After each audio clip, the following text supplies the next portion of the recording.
Just a chicken. Oh, and we are back with another podcast. My name's Seth, and this is No Sugar, No Cream podcast.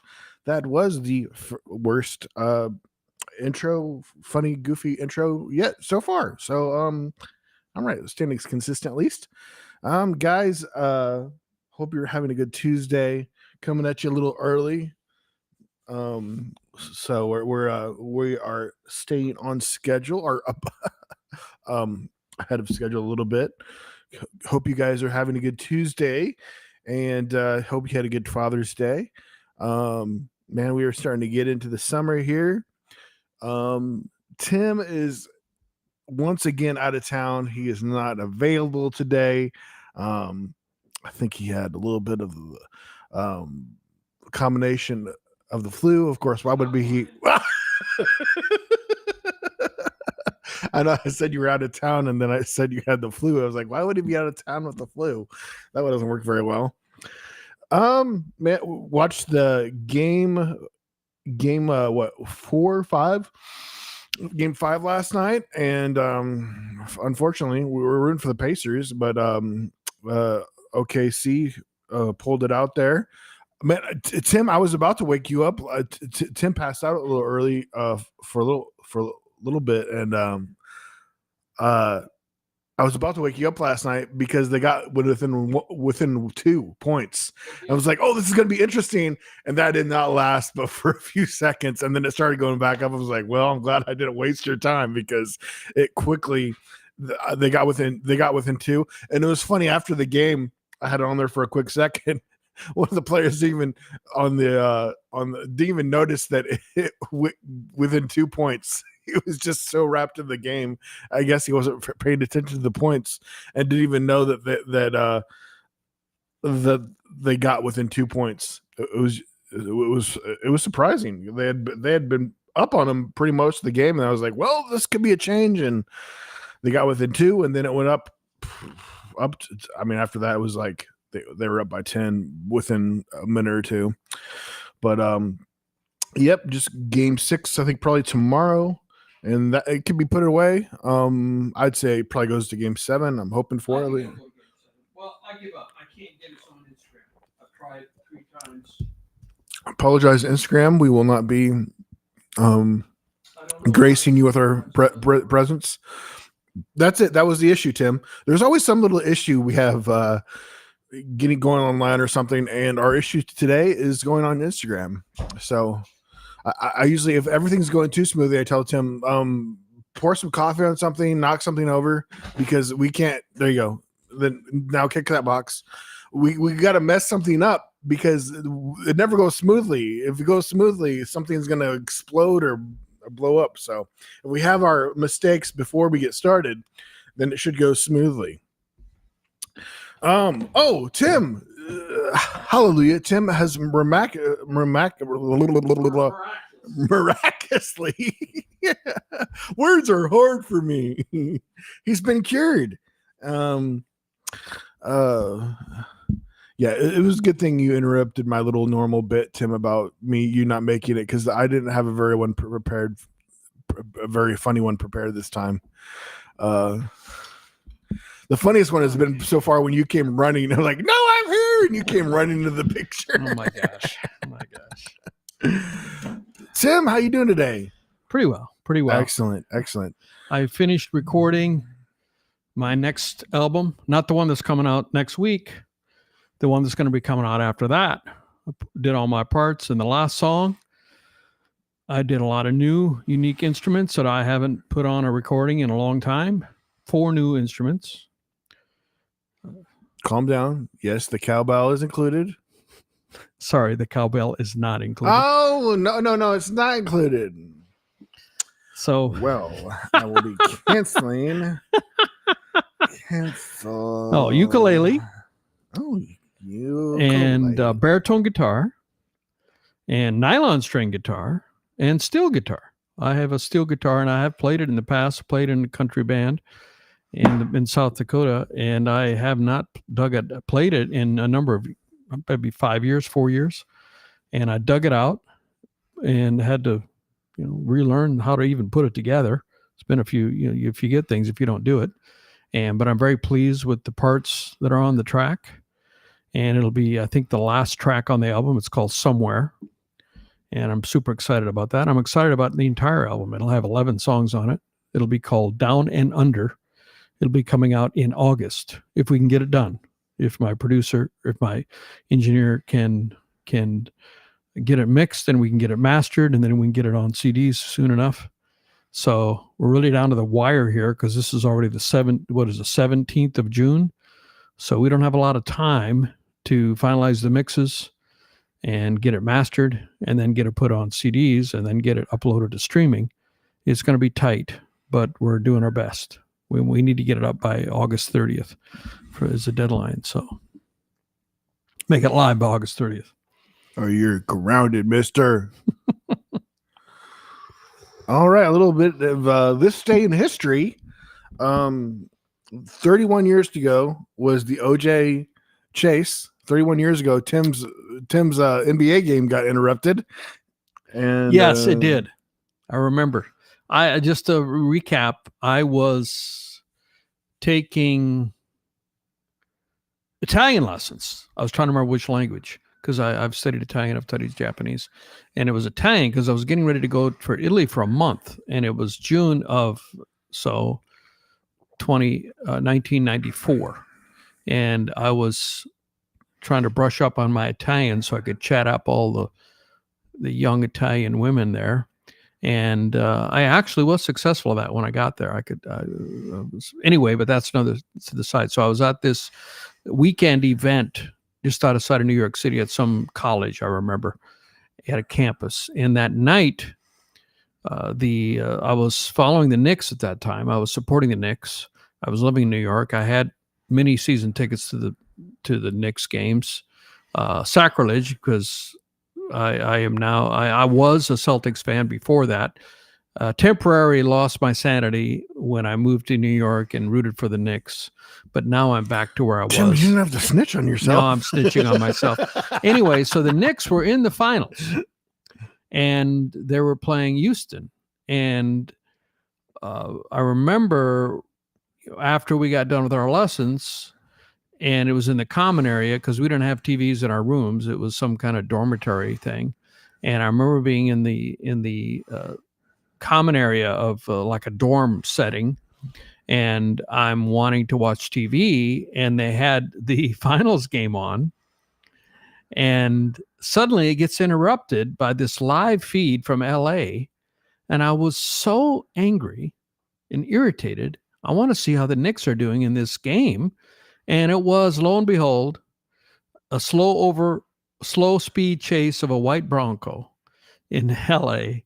Some, O.J. Simpson. I mean, I didn't know the weight of that, the historical significance of that. All I knew was that I wanted to watch. I was tired from studying and trying to speak Italian all day, and I just wanted to relax and watch my Knicks at the time play.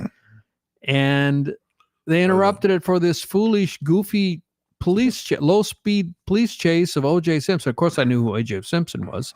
He had done all those commercials. He had appeared in like the airplane comedy movies, and he was famous probably more for doing the Hertz commercials, running through the airports, jumping over places, and I didn't know the trial of the century.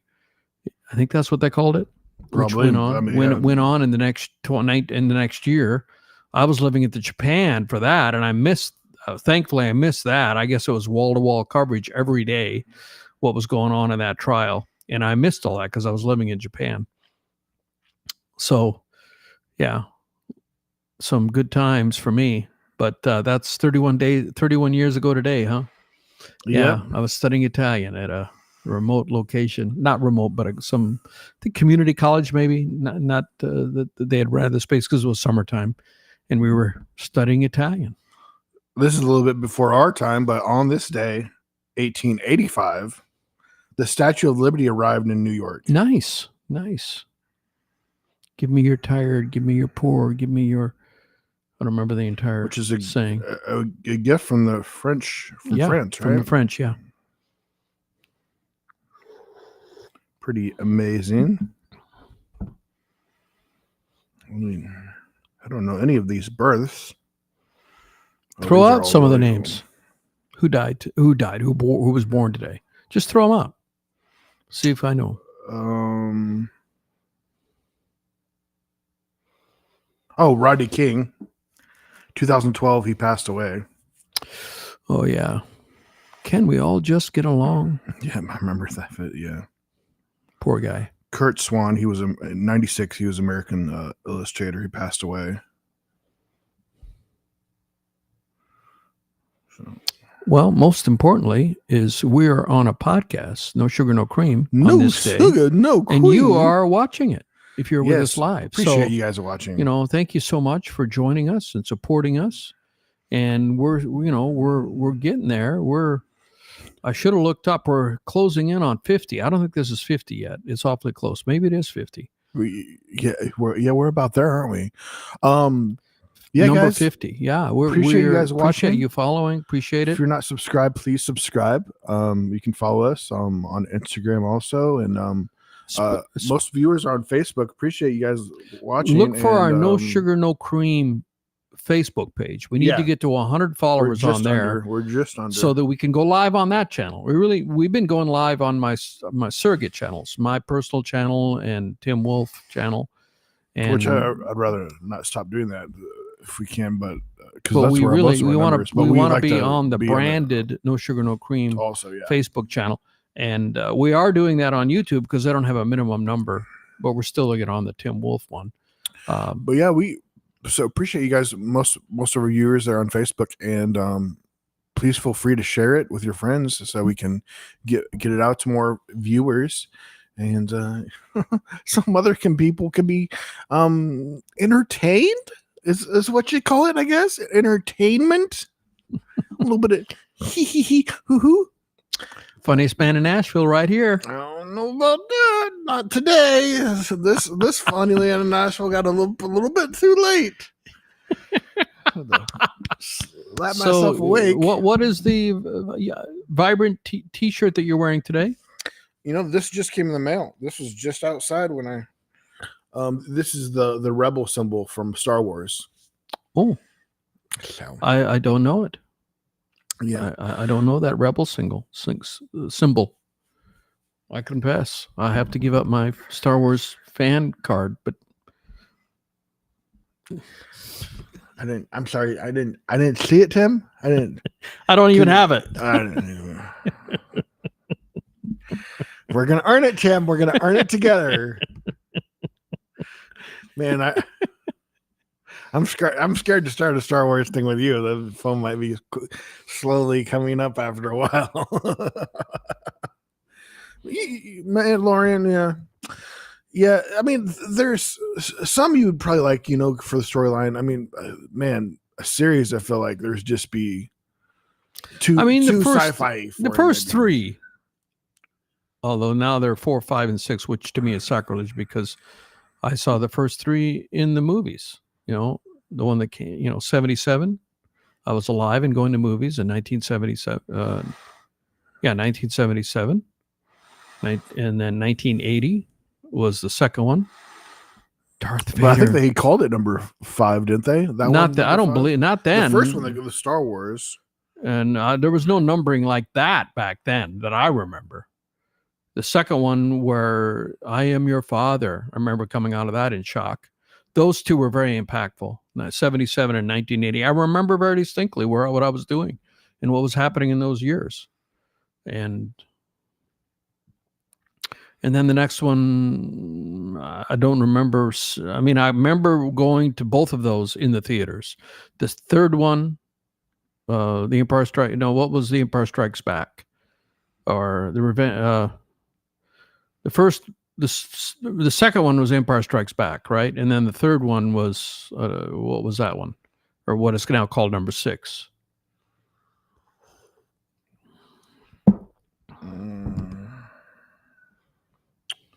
Trying to.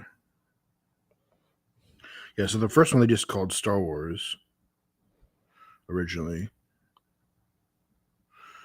You were asking about the second one, right? Empire Strikes Back. I'm 90%. Yeah, that's the second one. Yeah, that sounds right. And the last one was, one of them is called Revenge of the Sith. I don't know which one that one is. That's one of the first three, the ones that were remade later. I think. I mean, I think everybody thought it was all wrapped up in a bow. 3 of them, a trilogy. We're all done. You got Star Wars, Empire Strikes Back, and then the Return of the Jedi. Return of the Jedi. And thought it was done. And it was done for like 20 years. Or how many years before they picked it up again? It was at least 15. Yeah, late 90s. Late 90s. So, at least 15 years it sat dormant. Everybody thought it's over. Done. A trilogy, a wonderful trilogy. And pick it up again. But it's certainly made a lot of money. And it's still going. They're still making them. And my buddy Jimmy says that he'll watch every one. Whatever they make, he'll watch every one. Mm-hmm. He loves it. Yeah. It's been, a lot of the fans have been pretty frustrated with how Disney has handled it. And there's been a few articles that said they've shopped it around, they're trying to sell it. Yeah. Man, goodness, they made their money back out of it within the first, few years, because they had the rights for the toys too. So they were making money from the toys. They own the whole thing. I mean, there's a ridiculous amount of money from the toys too. And then those first movies were, not, people weren't big fans of them, but I mean, they were selling out. I mean, people went like to the movies like crazy to it just to see them. You had a whole new cast, and then you had the original cast too. So it was pretty exciting. But I really, I was definitely disappointed to an extent. And then they just stopped doing it. I mean, probably COVID played part of it, but then they stopped doing. They were just focusing on series. Like what they came out with Disney Plus during that time too. But so Mandalorian's been the biggest hit. That has the Baby Yoda character that's really popular, and supposedly they're doing the movie. But man, they haven't done a movie that was in theaters since Han Solo, which I was okay with Han Solo. I guess a lot of people didn't like it. I enjoyed it. It was him younger. Someone betrayed him younger, and that was a fun movie. But they haven't come out with a movie since then. And then, of course, I mean, if you're trying to shop around, you're not going to probably focus too much on trying to make a movie come out for theaters. But I mean, yeah, I think it's crazy how you see this a lot. Like, people will work for companies and they will fail year after year, and no one loses their job in a lot of these jobs. Like, I was just reading about one company where somebody had, for 15 years, New Balance was being run by the same person for 15 years, and it was just going down further and further and further. Nobody fired that person for 15 years. I'm like, I'll give you a year or two. I mean, compare that to the NBA. I mean, just thinking about poor Thibs. Oh man. Okay, now back to sports court. This is the sport. This is the sports part. Break with Tim. The New York Knicks haven't won a championship since I think 1975, and they got to the Eastern Conference Finals for the first time since 2000. So 50 years since they won a championship. Step away from the championship. Yeah, one step away. And 25 years since they've been that far, 50 years since they've won a championship. So in 25 years, Tom Thibodeau, a legendary coach, takes them all the way to Eastern Conference Finals. And now Thibodeau's an interesting guy. He's 67 years old and never married. Obsessed with basketball, been 40 years on the sideline as a coach. And to me, you got some coaches that look really debonair, like Steve Kerr and Eric Spoelstra. Eric Spoelstra is Benjamin Button. He hasn't aged in 20 years. Just cool and debonair and sporty on the sidelines. What else? Kid from L.A. I mean, they just look put together. And then Jason Kidd, yeah, and so on. And then you got Thibodeau. To me, he looks like a truck driver. He just looks like a truck driver on the sideline. he's got a comb over, and he's and I remember going to the game. I may have said this on the podcast, but it cracks me up because I still can't believe it that it actually happened. But when I was living in South Dakota, and I was, of course, a Celtics fan, and the Celtics came to play the Timberwolves, and Timberwolves weren't any good then, and so nobody was going to the games, and it was about a 3.5-hour drive, 4-hour drive from where I was living in South Dakota, and so I bought a ticket. I bought it right on the midcourt line. Well, that's not too bad of a drive. I didn't realize that you're that close to. And I had a hotel room, and I stayed the midcourt line, and I was in the second row, so really close to the action.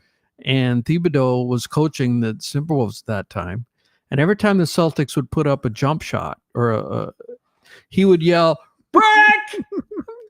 I mean, that's like something you would expect to see in a junior high game. We did that when we were kids. Brick! When somebody shoots. I mean, and he did it not just once or twice, many times, at least 20, maybe 30.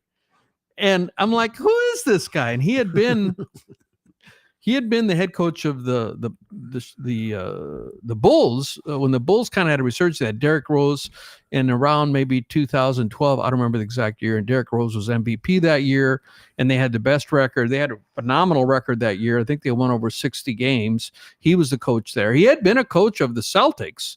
He had been, when the Celtics won in 2008, he was the defensive coordinator for the Celtics, and so he's got a ring from being assistant coach. And then he went to Chicago and really did well there. And I'm like, this guy is yelling like a junior high coach, "Brick," when the opposing team pulls up a shot.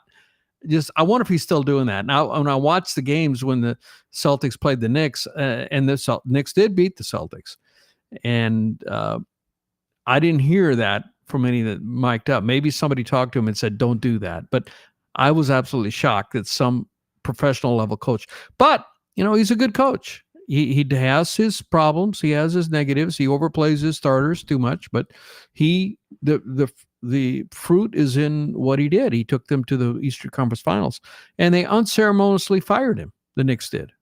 Best performance they've had in 25 years, and they just fired him as soon as the season was over. They got knocked out by the Pacers, and now they can't find another coach. They've asked at least 5 other NBA teams to interview their sitting head coach, and they've been turned down. And now it's a joke.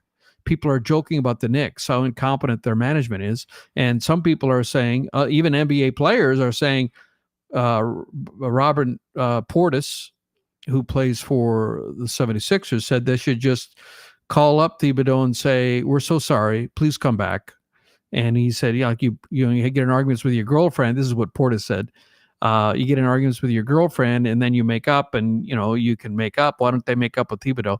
But he's owed $31 million, and they will have to pay him whether he coaches or not. So maybe he'll just ride off into the sunset and enjoy his $31 million.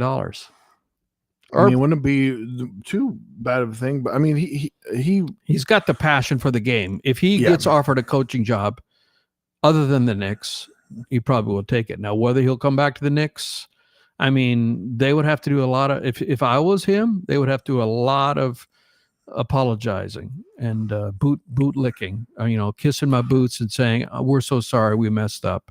We appreciate you. We shouldn't have done that." Something like that. I mean, there's no reason for him to feel bad about the way he ended it. He took a team to the playoffs, and they did well in the playoffs. They did, yeah. And it's insane to get rid of. It's so funny when you have something like the story like that, somebody that shouldn't lose their job, and I see in the professional world plenty of people that should lose fail up. Fail up seems to be such a, like, I guess you're just losing with all the right people. There was a term called the Peter Principle that was popular some decades ago, and I don't know if it's still in play, but this guy made this book, Peter Principle, and the principle is you get promoted to your level of incompetence. And I saw it when I was in the corporate world.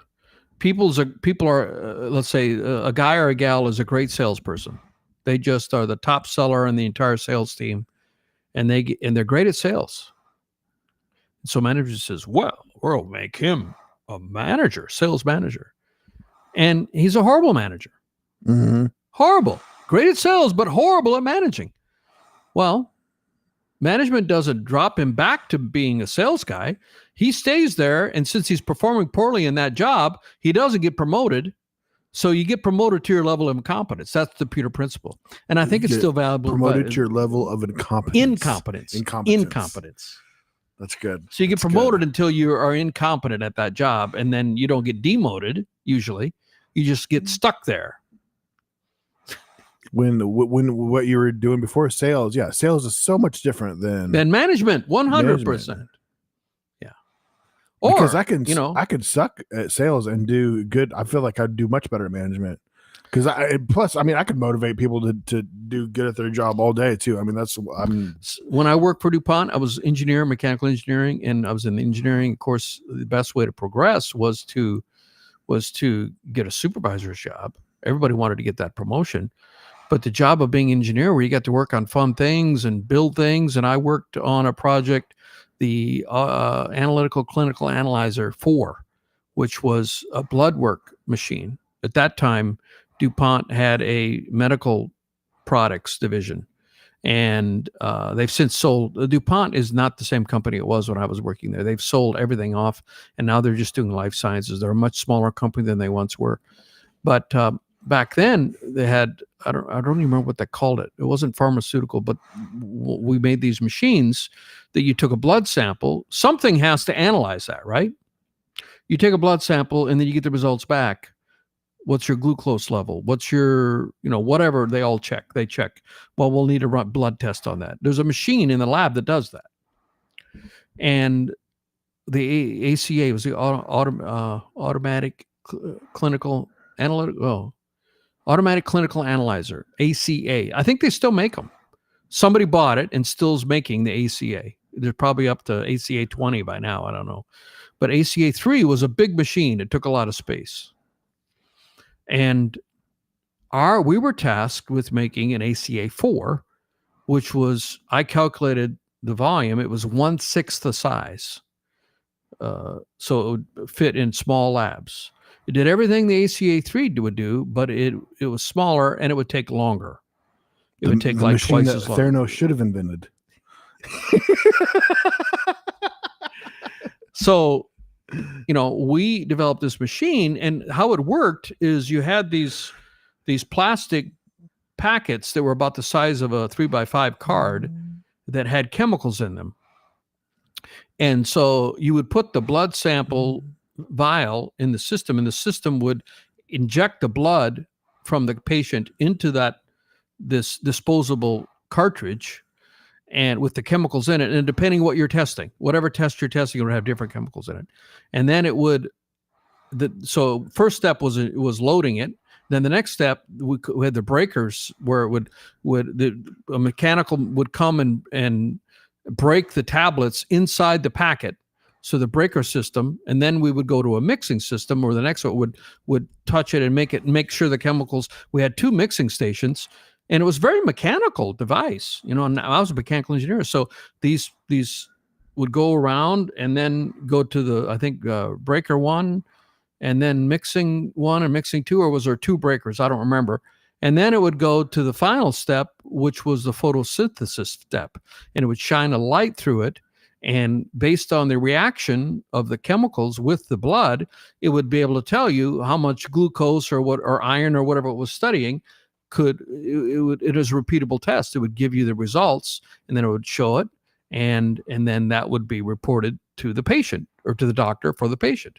And this was a reliable system. And an accident happened that day, and Tim became the Incredible Hulk.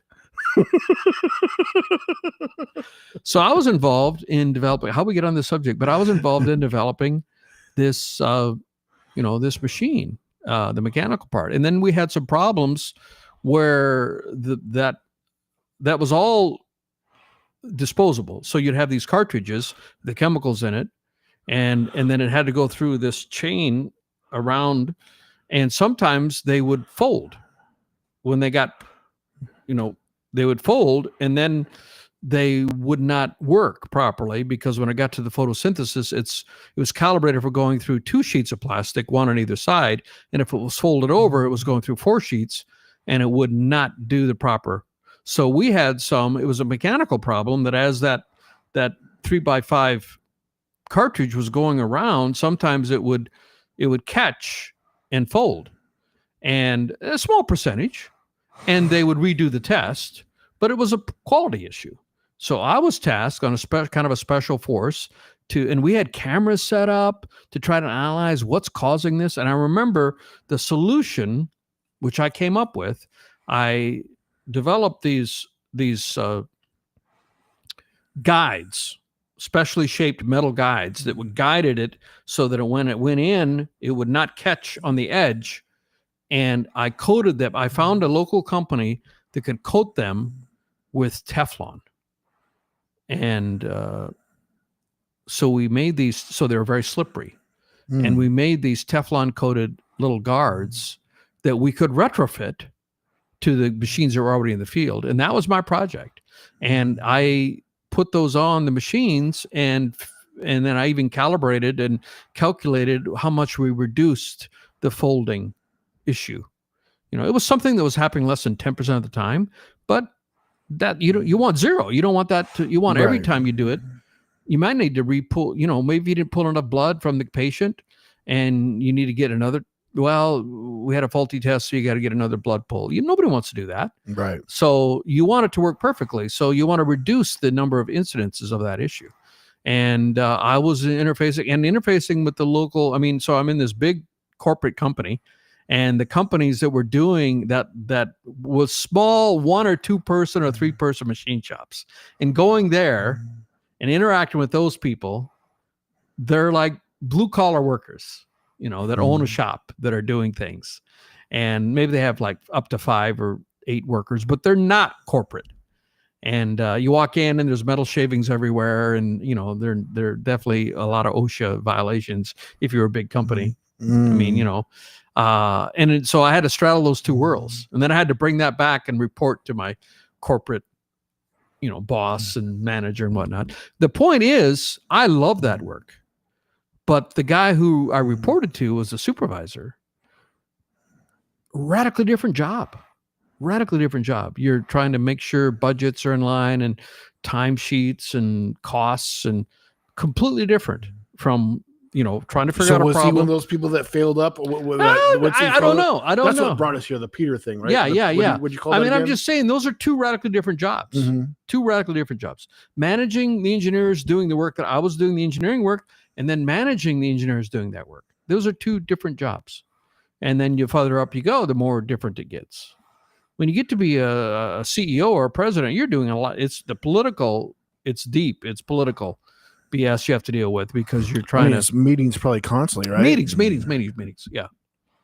You're not actually doing work. Whereas like the engineer, I was doing work, and I still have my ACA4 plaque. When we finally launched it, and we had requirements, we had to get it to the point where it was reliable and all that. And we launched it. We were putting in everybody unpaid overtime. I was probably there 80. I was coming on weekends, 80, 90 hours a week. Unpaid overtime, because it was something we were passionate about. And we had a deadline. I don't remember, corporate had probably said we need to have this out by such and such a time. And we had a big celebration when we launched it. And I still have my plaque somewhere, my ACA4 plaque, the launch of it. And I was on the team that launched that. And that was exciting. You have a picture or an article about you, or up on the that was something to do with I won some awards when I was in corporate there. Marketing Excellence Award, that might we were talking about. And then after my entrepreneur program, when I was an entrepreneur, I won some awards. So yeah. Is this anywhere around the time when you end up doing that little investigation and that was after the investigation was after my next assignment. Your next assignment. Oh no, let's see. Which is so funny, because we found out you ended up finding out years later that that was an iconic thing that had but it was within 3 years of that. It was in the same so funny. Same 5 years. I was working. I had 2 year quick assignments back then. You had 2 year assignments. My first assignment was with Remington Arms. DuPont at the time owned Remington Arms. Hard to believe, a company that was known for their safety And that was where they hung their hat about having the best safety record of any manufacturing company. And they've since, all about care for people. Well, they've had some lawsuits. There have been some major class action lawsuits where DuPont was found guilty of chemical pollution and people getting sick and dying.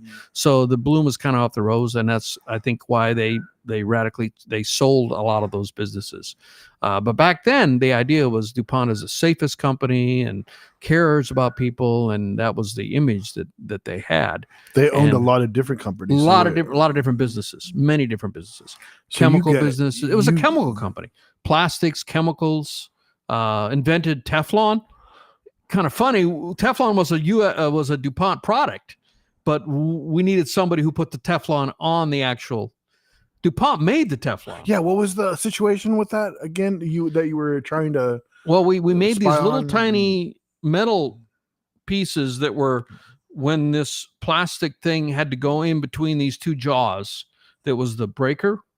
It would sometimes plastic, maybe it's bent a little bit and it would catch on the edge, and it was a sharp edge. It was a machine edge to go in the machine that did the braking. And if it was a little slanted, maybe, it would catch and fold over. So I created these guides that would guide it into the machine. Okay. And I made them and I had them coated with Teflon so that they would not grab. Because the first ones I made, even though I had the guides, the edge of that plastic would catch on them and still fold over. So I said, let's make them out of a slippery material, Teflon. How much smoother do you think dealing with stuff like that and other situations where you probably could think of a number of things where this would be, oh my gosh, that would help so much? A 3D printer. How would a 3D printer help? Oh, absolutely. No doubt about it, man. I mean, and so 3D printers. And so my buddy, Chris, who continued in the engineering work, and a genius when it comes to plastics. And I went up to visit him. I think he's retired now, but he was working for a company, and he showed me his lab. And he was like a one-man research team, highly regarded, great worker, great skills. And he showed me, he'd prototype stuff and use the 3D printer. And he showed me. I mean, they didn't have that when I was doing engineering work. We had to. Yeah, that's something that's just been more and more perfected as the years have gone by. I think the first time I saw one of those in like a Best Buy. No, not a Best Buy. It was a Sam's Club. I saw one of those, and I think it was under $2,000. I feel like it was so it was one of the more simple. Well, you want to know? But now, man, for that price, how far back this is. I'm going to date myself here. So we had an entire section of draftsmen. They were all men. I don't think there were any women in there. And have these big blueprint prints. And then there'd be the master. And then if you wanted a blueprint of a particular piece, you would go and there'd be a guy. I wonder if that guy that managed that area, because those blueprints would stink like iodine that they used to make those. And I wonder of the health of the guy that worked in there. I need a print of this part for this machine, and it would be a big blueprint. It would be like this big. And he would go and he would find the original and put it in the machine and make a blueprint that was blue from the iodine. And it would stink in that room. And then you would go from that and you'd work on that and you'd pencil on that. And then when you would ever make a change, then somebody in the drafts, you would put a request, I want to change this design. And one of the drafts people that was on Mylar, clear plastic, they would go in and manually draft it to make the change. And then it would be notated at the bottom, this is revision number 97, and we're changing this to this, and this is what it looks like. So there'd be a list of the revisions at the bottom. But this is so archaic. I mean, now it's all on a computer. Dating myself. This was old times. Yeah, after and before computer is one, and then we had computers, but we didn't have CAD, computer aided drafting. Didn't have that yet. We had computers, but we didn't have CAD. That came later. Yeah, you guys use that one writing device, the pencil. I was like, man, these kids nowadays, they don't even learn cursive. And if you think about it, other than your signature, you really don't. It's kind of a thing. It was like, before we throw out that, let's throw out some of the other stuff that's like useless for us to learn. Before I was like, I can't imagine like not learning cursive. I was like, I could already do something all you kids can't do, and you could do more complicated math. I think we talked about that one of the podcasts back. It was like they completely changed some of the way you do math. Like, oh my gosh, it's just just literally dragging it out. Like divide by zero. You said right. You were taught that is undefined. Yeah, and I was taught that is infinity. And I told you the reason why. If you did a study and you put the smallest number you could, divide something by the smallest number, that becomes a very big number. And the smaller that number becomes, the bigger the result becomes. And so if you extrapolate that out, that's what we were taught to do in engineering. You extrapolate it out by using that method. If you ever got to zero, it would trend to infinity. That's why it's infinity. Yeah, we just pulled out our calculators. That literally made me stupider. Stupider? Is that a word? I don't think it is. So, and now it's not called infinity, and and then also what I see, the calculations with parentheses and multiplication, division, and subtraction and addition, and now they do them in a different order than I was taught when I was in school, because it was very simple. You did what was in the parentheses first, and then you did the multiplication and division, and then you did the addition and subtraction. Like I heard that too, but I thought. But now it's, I've seen a number of these on threads, and the result is different than what I was taught. I mean, engineering math is pretty advanced. We had 3 calculus and 1 differential equation courses, and which I couldn't even do to save my life today. But pretty advanced for that time. Now I think they learn calculus in high school. The order operations, yeah, parentheses, then exponents. Well, yeah, exponents above multiple. I didn't think of those. Like squared. Yeah, you do that. And then multiple or division. And then that's what we were taught. But maybe, it's on the internet, so on threads. You could have ran across somebody that was just lying. Did it wrong. Yeah, right, could be. Plenty of people that are. So, yeah, I think that. But yeah, because I run across those people that are trying to post the order operations, it's like solve this or whatever, and then a bunch of people are putting down the wrong answer, and then, but yeah, I think it's still the same way you've learned, but yeah, I'm just so thinking about to do so much more math anymore.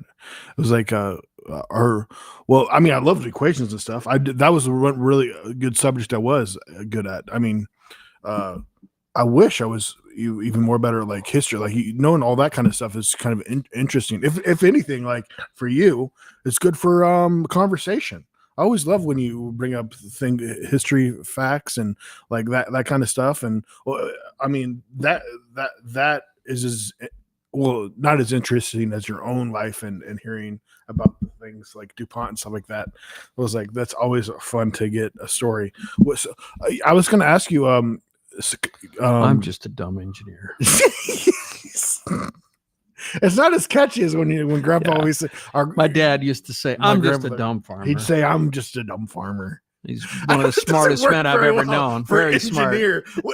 Anytime somebody says engineer, I'm just a dumb engineer. That doesn't work. That doesn't work. I see like a comic always, doing crowd work. Anytime somebody says engineer, like, oh, okay. It's very respected. Any engineer, all you have to say is engineer. How many from after high school? How many different companies did you work with before you ended up coming back later on in life back to the farm? Just 2 companies. So when was DuPont, which was where was the location? Well, for DuPont, I worked first in upstate New York, Remington Arms. Okay, that's not closed. A friend of mine that I worked with and still friends on Facebook, Sam. Shout out to Sam from. Don't kill me. Buffalo or Rochester, one of those upstate cities. Doggone it, Sam. is it Buffalo or Rochester you're from? I've forgotten. One of those cities, upstate New York. And he posted an article where they closed the plant in Ilion, New York. It was sad. It was really sad. You just heard that all of a sudden. Well, he sent it to me. I think in 2017 or 18. He sent or he tagged me. I think what he did is he tagged me. He posted it on Facebook and he tagged me that they closed that plant. And that was my first job out of engineering school. And so I worked there, and then I moved to Newark, Delaware. Not Newark, New Jersey. Newark. So you got like a promotion or something? Or No, they just transferred you? No. I started in a program called Young Engineers. No, they had three initials: Young Engineers Training, Young Engineers Program, and they would rotate you every 2 years. 2-year assignments, and then the expectation was that after 2 or 3 assignments, you would find a place you wanted to be, and that they would you would ask to be transferred out of that program, and go. So DuPont was set up at the time. You had production divisions or departments, not divisions, departments that were actually responsible for manufacturing. They had manufacturing plants. They made things. And like DuPont invented nylon. DuPont, they made plastics. They had a plastic department. They had chemicals. Did you say they invented nylon? Yes. Wow. Yeah. Invented Teflon. A number of things. DuPont was quite an innovative company, invented a lot of things. So when you got that job there, that was a pretty big deal. Then you knew about that, what that company was, a lot about it, or no? Honestly, not really. I knew some, but I had 13 job offers when I graduated. I mean, the market was robust for an engineer back then. And I honestly, I took DuPont because my recruiter was the most aggressive. He called me almost every day. Hey, Tim, have you decided who you're going to go work for yet? Come with us. He was so aggressive. And he convinced me. I was a 21-year-old college kid. I didn't know. I mean, he's the only one calling me almost every day. And I went with him, and it was fine. It was fine. I prayed about it, and it was fine. It was the place I was supposed to go. My number 2 choice was John Deere in the Midwest. And Grandpa would have liked that. Grandpa would have, but it would have been in Iowa, and I wanted to get out of the Midwest. I wanted to see what the rest of the world was. Yeah, I got a job offer from PGE, Pacific Gas. I got a job offer from Pacific Gas and Electric in San Francisco. That would have been interesting. I got job offers from Boeing in Seattle. What if I'd gone there? Man, I wonder how much your stocks would be worth today if you would have gotten a little bit back. And a bunch of other companies that don't exist anymore. Eastman Kodak in Rochester. Xerox. The Xerox still exists. They were in Rochester also. Westinghouse. These are all companies that were giants of and then some smaller companies. Fisher Controls in Iowa. Walmart. No, Walmart wasn't even a thing back then. It was a long time ago. Walmart, they don't hire engineers. They don't hire engineers. They don't make anything. They just retail. Anyway, that's true, so my first job was in upstate New York and Remington Arms. And then I went to work in Newark, Delaware, where I got assigned to this ACA project. It was actually in an off plant. It was in what they called a skunk works. They called it because it was off plant in this facility that they'd rented, and it was an older facility, and we had rodents. If we had any food in our desk drawer, the rodents would come and eat them. It wasn't a high level place. It was called Skunk Works. There's no sign there. They didn't want anybody to know that they were working on this new project. Kind of somewhat secretive. It was off the beaten path. Hopefully those rats weren't snitching. It was a different environment. People were working 80 hours a week. We are all pulling together. I remember one of my coworkers, you get trade magazines, whatever field you're in, mechanical engineering or automation or whatever it was, you get trade magazines. And I remember one of my coworkers, Eddie, was reading a trade magazine. And the supervisor came in and said, we don't have time for that. We got to get deadlines. You can't read a trade magazine. You can't spend any time on trying to educate yourself. And I get it, but we had deadlines. We were trying to get stuff done, and trying to get it approved and get all the bugs worked out, all that kind of stuff. And then how long did you work there? 2 years. 2 years. Okay. And then I asked to be a recruiter, which was not a 2-year assignment. That was not even a full-year assignment. So that took from the fall. It was the fall till the spring. So the way you were recruiting new engineers is you had the people that would do the first interview on campus. And that's what happened. That's why I got hired with DuPont, because a recruiter came all the way to Rapid City, South Dakota, which is the farthest west they came, and got interviewed there. And the interview was good enough that I got referred to the young engineer program that I told you about, because I had really good grades, and that was higher level.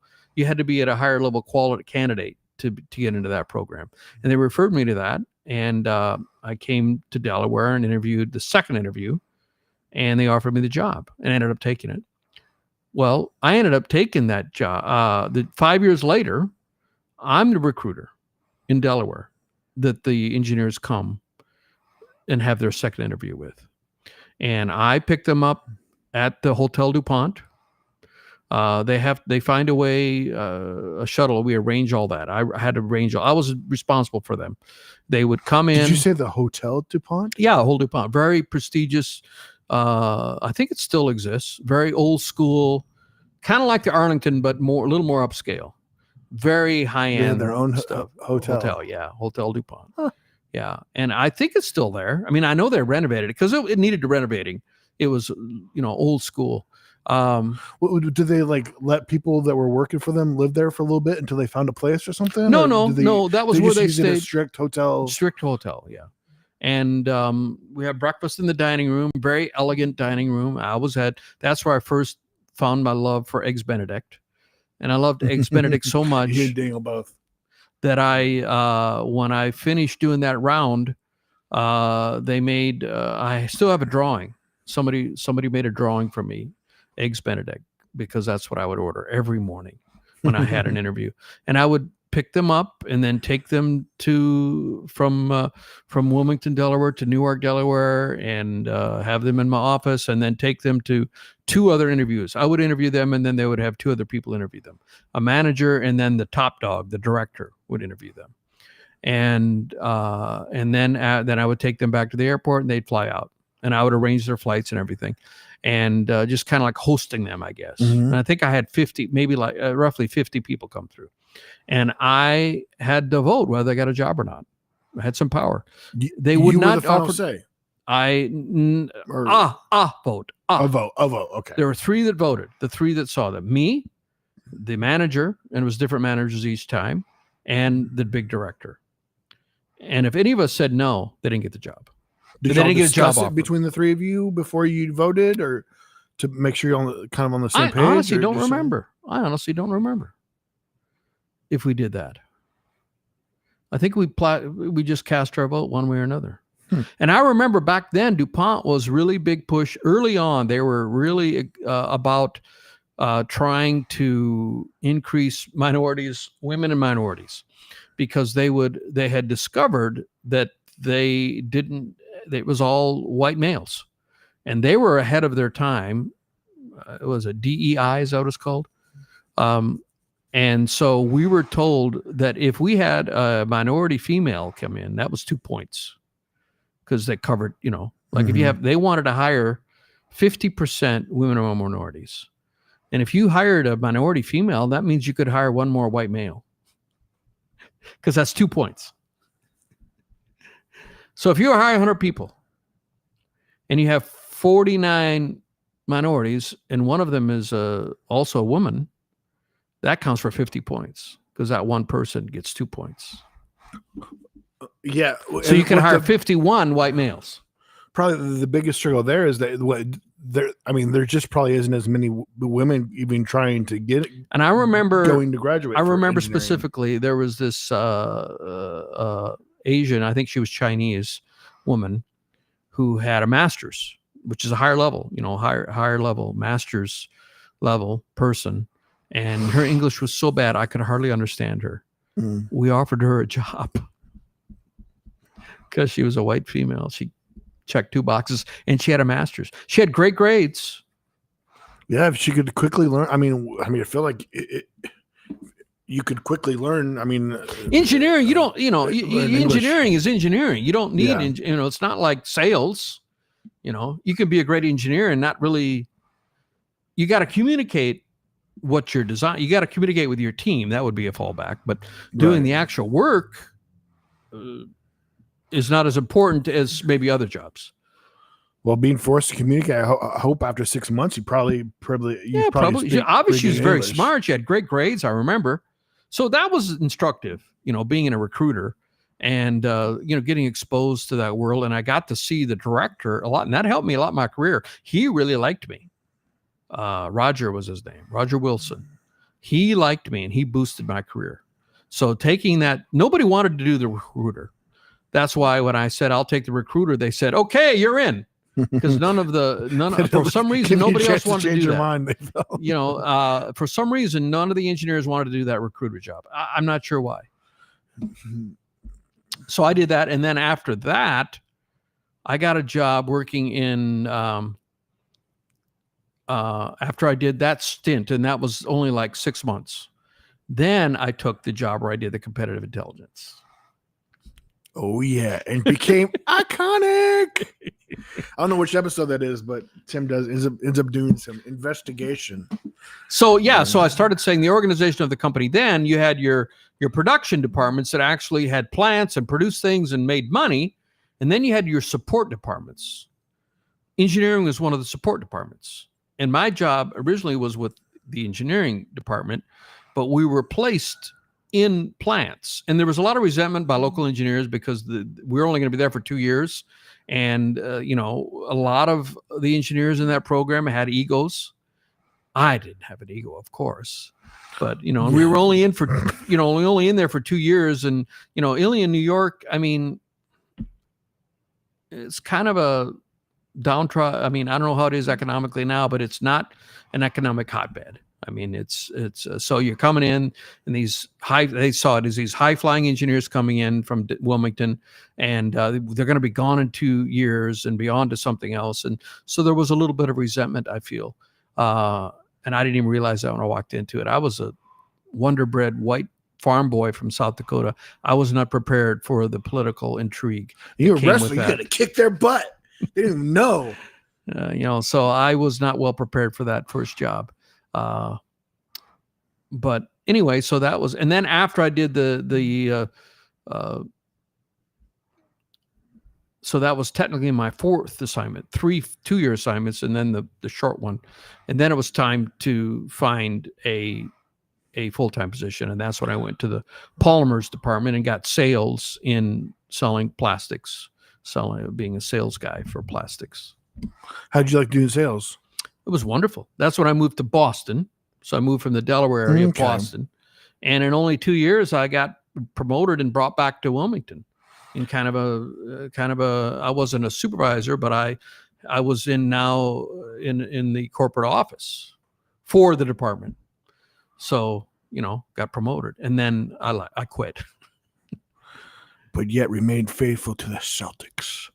That's where Tim was formed into the when I was Celtic in Boston. fan, Yes, the Celtic yes. Well, fan that he is today. When I was living in Boston, yes, I used to see Larry Bird at the Old Garden at the end of his career. That was I just been reading the Celtics Nation thing that's on. Is it on Netflix or it's on Max, which watching HBO Max? Yeah. It's going back, and I haven't watched all of them, but it was really instructive for me because I came in at the tail end. I mean, in '86, the Celtics team was, they say, one of the best that ever been, and they won the championship. They won like 50 games at home, lost only one home game. They were amazing. They had Bill Walton came, and how many championships did Bird end up with? He only got 3, because after that, at that point in time in 1986, LA had 3. And the 80s, the LA had 3 and the Celtics had 3. Those tragedies happened later in his career too. Right after that, right? Len Bias died. Right. After the 86, They say it really put a negative. Len Bias was drafted. Was it just one? But really, There were two incidents. Len Bias was drafted second, and the Celtics had just won the championship, so there's no way they should have had a second-round draft pick. But somehow Red Auerbach got a second-round draft pick, and through his was already set up before then, or he made that happen after they won. Somehow he traded for the second-round draft pick. I don't know when he traded for it, but they had the second-round draft pick for 1986, and they drafted Len Bias. And some say Len Bias could have been another Michael Jordan. You can say anything after he did, but supposedly when he played Jordan in college, he gave him everything that he wanted and matched him. But college is different than pros. I mean, Jordan was a completely different person in college. I don't know. But Len Bias would have been. That. And he would have been under an aging Bird, and it was intended to continue the legacy. He would at least been trained and learning under Bird, and he would have taken a lot of the load off. But 2 days after he was drafted, number 2, he OD'd on cocaine with his college buddies celebrating. And it was just a few years later that the leading scorer. I can't remember his name, died of a heart attack on a practice court. So he had been one of the top picks for the Celtics. So the Celtics had a couple of huge tragedies that really set them up for a really mediocrity for all of the 90s and the first half of the odds. Do you remember what year Bird then retired? Bird retired at like 92, 93, but he was in such pain, back issues. He would lay down when he would come out of the game. He would lay down on the sidelines, and I think he had bone spurs. He just body didn't. So was he really not himself the last few years? Not at all. And they never, after they won the championship in '86, they never made it past the second round of the playoffs. And meanwhile, the Lakers go on to win 2 more championships in the '80s, in the Bragic era. So injuries just did it. Everybody was injured in '87. Bill Walton was a lot of injuries. Kevin McHale, Bird, and there was one more that I can't think of. All of them were just had, nagging injuries. They were not playing up to their potential. Did you go to what happens? It's part of the game. Did you go to a lot of games back in the day when you lived in New York? I probably went Boston? to Boston. I don't know. Handful, probably, yeah. Well, the most memorable one was when a young Michael Jordan came to town with the Bulls. And so you saw him one time? One time.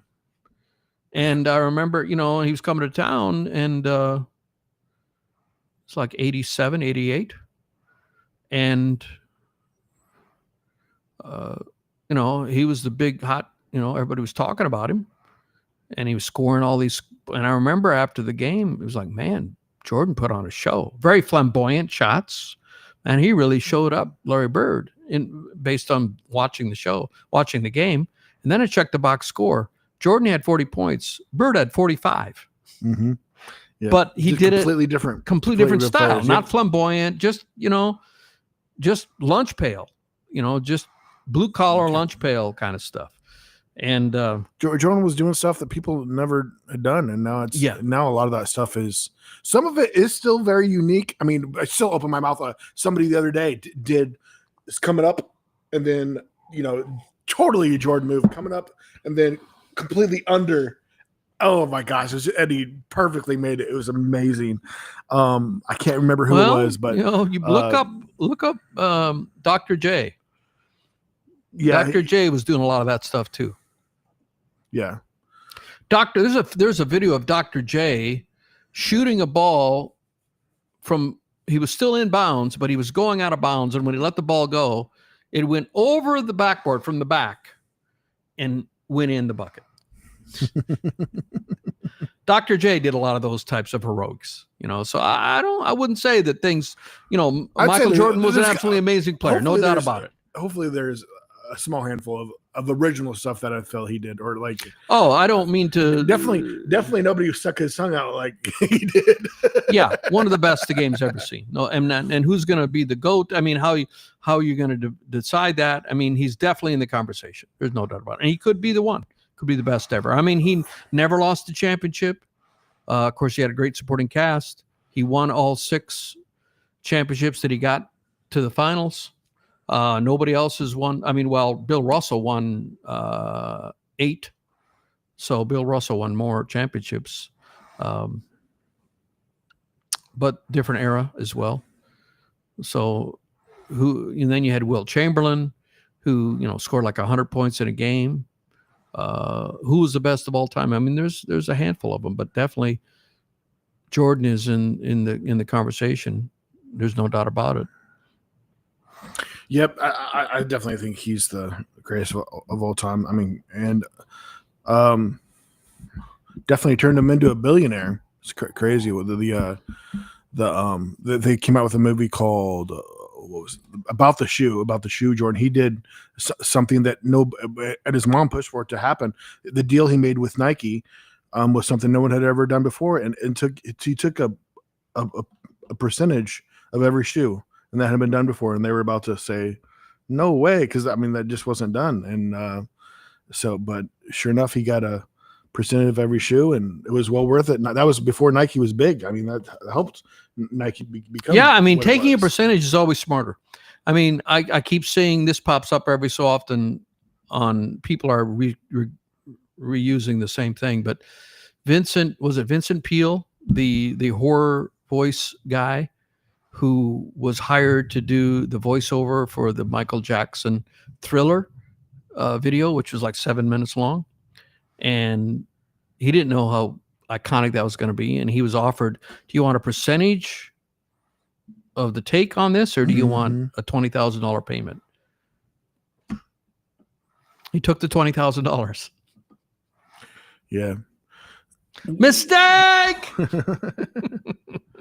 Which, I mean, on the back end, you just, it's patient, but it's good for the company and for him and the person. Now, of course, it sucks if you do, but do you believe in what you're doing, or, do you believe what, I mean, I think there's a famous situation where I think it was Lucas. There was a couple big name directors, and I think it might have been around Star Wars or E.T. I think it was George Lucas and somebody, or no, who did E.T.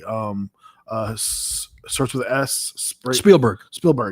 I think it might have been Lucas and Spielberg were friends back in the day. They were. They traded. They said they traded off the top because one of them was worried about their movie doing well. Said, I'll give you 5 or 10% off the top, and you give me your 5%. So either way, they would be successful off of each other's by trading that. Yeah. Lucas produced some of Spielberg's stuff, if I remember right. So I don't know which 2 movies they did that on, but it was some pretty iconic movies, and I think it might have been Star Wars, might have been one of them, and they traded. I don't know how that went down, but that would be supporting each other. Each other, yeah. And I think it was the one. I think I mean, whoever was thinking down on himself, that was like, hey, let's do this. I'll trade you.